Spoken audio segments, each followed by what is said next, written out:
Well, my friends, the question is, how do we handle the right to judge? Here we go.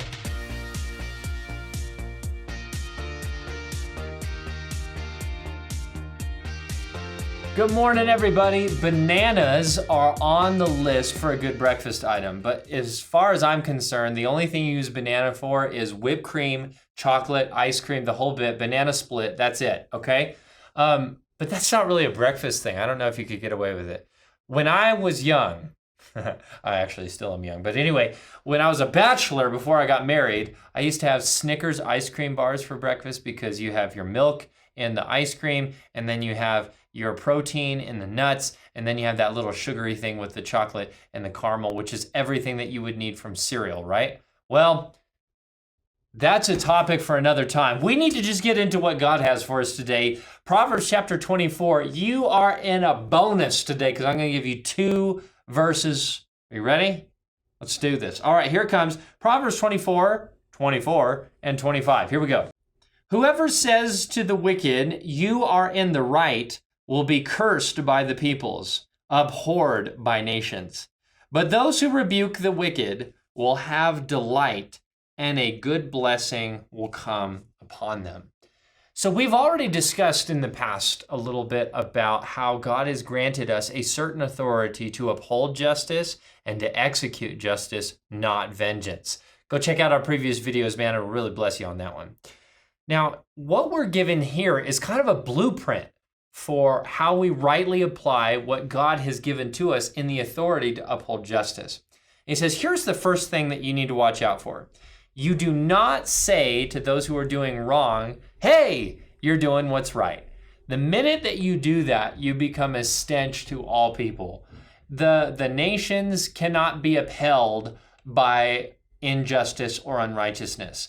In order for us to move beyond the tribal level of communication and interaction, we have to uphold principles that are beyond what is accepted by the local group, okay? And this is something that we see again and again in the study of our social interactions.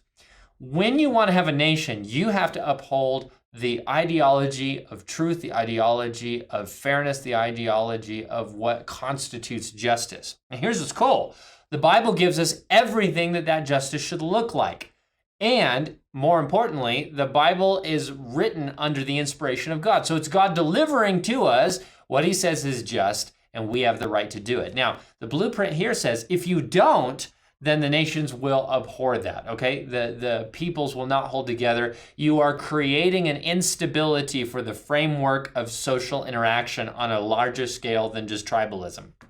Then we move into what he really drives the point home in. Those who rebuke the wicked will have delight. So for those who are going to be willing to say, this is wrong, they will have a certain level of respect and response within them to say, this is good. He also goes on to say that there will be a good blessing that comes upon them.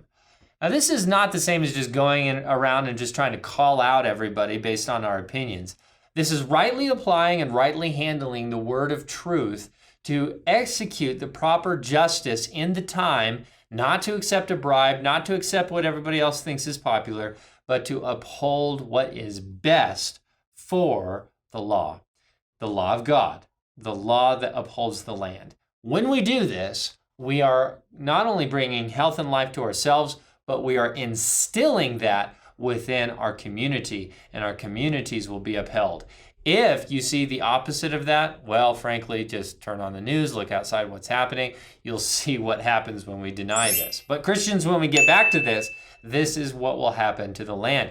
We will be healed, and through that healing, we will be very, very blessed. So let's be about walking through the plan that God has laid out here. Let's be faithful to the blueprint, and we will see justice happen. Thanks for having breakfast with me, guys. We're going to continue going. We got a few more. We'll see you next time. God bless.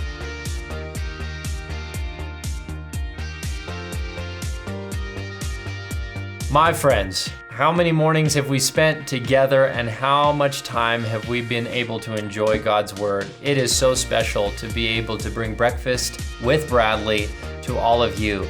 And I want to ask you to consider partnering with us so that we can expand what God is doing through this incredible ministry.